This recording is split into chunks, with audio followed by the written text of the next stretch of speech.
बढ़ा दे, इतने में आपके तरफ मैं इनको रिक्वेस्ट करता हूं। और भदौरिया, श्री आनंद भदौरिया प्लीज।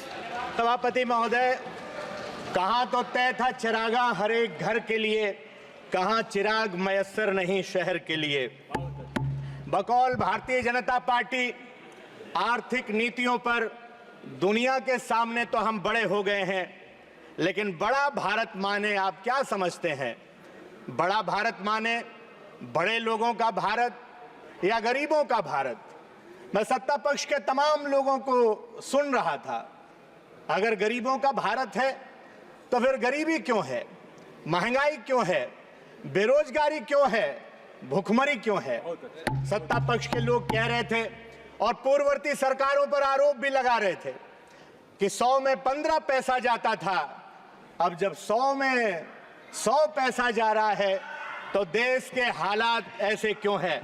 सभापति जी, देश के अंदर 8 करोड़ लोग इनकम टैक्स देते हैं और 8 करोड़ में लगभग 10 लाख लोग ऐसे हैं जो कम आय वर्ग से संबंधित हैं, जो अपनी आय का 15.22% हिस्सा इनकम टैक्स के रूप में, अपने घर संबंधी खर्च के रूप में, खान पान में 18 से 20% हिस्सा खर्चों पर कर के रूप में आम आदमी चुकाता है। बची हुई राशि लाइफ स्टाइल, बचत, निवेश, इस पर खर्च करता है, उस पर भी कर का भुगतान करना पड़ जाता है।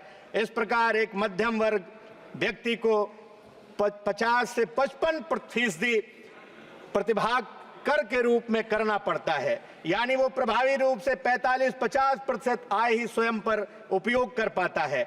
आम आदमी अपनी आय पर आयकर देने के उपरांत जरूरत के इस लगभग सभी वस्तुओं पर जीएसटी चुकाता है। फिर अगर कुछ राशि बच जाए तो घर मकान खरीदता है, उस पर भी रजिस्ट्री शुल्क देता है। वाहन खरीदे उस पर भी टैक्स दे, रोड टैक्स दे, पेट्रोल डीजल पर टैक्स दे, और फिर कुछ बच जाए तो बचत योजनाओं में इन्वेस्ट करे, उस पर भी मिलने वाले ब्याज पर जीएसटी देने का काम करे। माननीय वित्त मंत्री जी, जब कर्मचारी 8वें वेतन आयोग की मांग कर रहे हैं तो आपने इस वित्त विधेयक में, वित्त बजट में कोई उसका उल्लेख नहीं किया। जल जीवन मिशन जिसकी बहुत चर्चा हुई, हर घर जल पहुंचाने की, आज सड़कों की हालत उत्तर प्रदेश के अंदर क्या है? जो माननीय अखिलेश यादव जी ने सड़कें बनाई थी जनेश्वर मिश्रा ग्रामीण सड़क योजना के अंतर्गत, आज गांव की सारी सड़कें जल जीवन मिशन वालों ने खोद करके डाल दी और वो सड़क दोबारा बनाई नहीं, उसमें वही मिट्टी भर दी है, कई दुर्घटनाएं हो गई। मैं एक चीज जानना चाहता हूं सभापति महोदय, जब हर एक व्यापार में नगद भुगतान होता है तो फिर किसान के गन्ने का उधार क्यों लिया जाता है? क्यों नहीं किसान जब गन्ना देता है तो उसको तत्काल उसका भुगतान कर दिया जाता है? आज राशन कार्ड के लिए लंबी लंबी लाइनें ई वेरिफिकेशन के नाम पर कंप्यूटर सेंटर पर लगी हुई है। किसानों का शोषण किया जा रहा है, गरीबों का शोषण किया जा रहा है। मजदूर का तो अंगूठा घिस गया है माननीय सभापति जी, अब उसका ई वेरिफिकेशन कैसे होगा? सरकार को इस पर भी सोचना चाहिए। स्वास्थ्य बीमा कार्ड की बात यहाँ स्वास्थ्य मंत्री जी कर रहे थे, लेकिन आपने कह दिया कि जिसके परिवार में 6 लोग होंगे उसी का कार्ड बनेगा। इस पर भी कभी सोचने का काम कर दीजिए। शिक्षा मित्र उत्तर प्रदेश के अंदर आत्महत्या कर रहे हैं, क्या उनको मानदेय नहीं बढ़ाना चाहिए? आपका नहीं परमानेंट कर सकते अदालत के चक्कर की वजह से, तो उनका मानदेय बढ़ाने का काम कर दीजिए।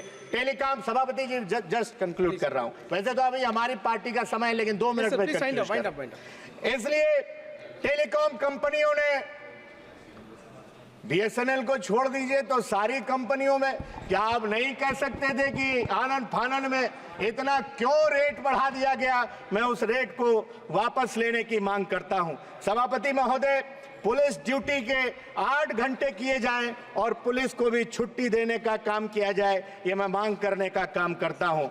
आपदा में अवसर लगातार आपका नारा सुनने को मिलता है, इसीलिए आपने जीवन बीमा और स्वास्थ्य बीमा में प्रीमियम लगा करके प्रीमियम पर 18% जीएसटी लगाने का काम कर दिया।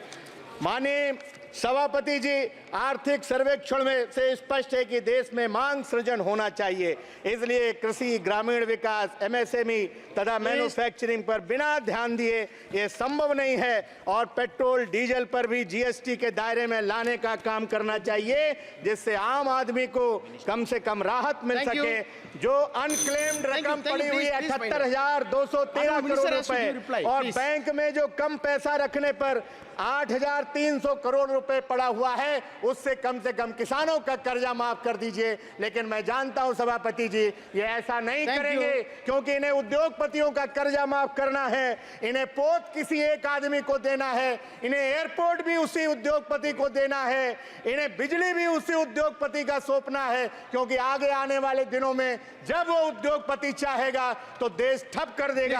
अंत Thank में you, thank you. यहाँ दरख्तों के साये में भी धूप Thank you. लगती है। श्री ब्रिजेंद्र चलो सिंह यहाँ वाला। से चलें और उम्र थैंक यू, हाँ, थैंक यू। धन्यवाद माननीय सभापति जी। मैं मेरे दल का भी बहुत आभारी हूँ कि मुझे बोलने का अवसर दिया इस वित्त विधेयक पर। देखने से लगता है कि ये धनवानों के लिए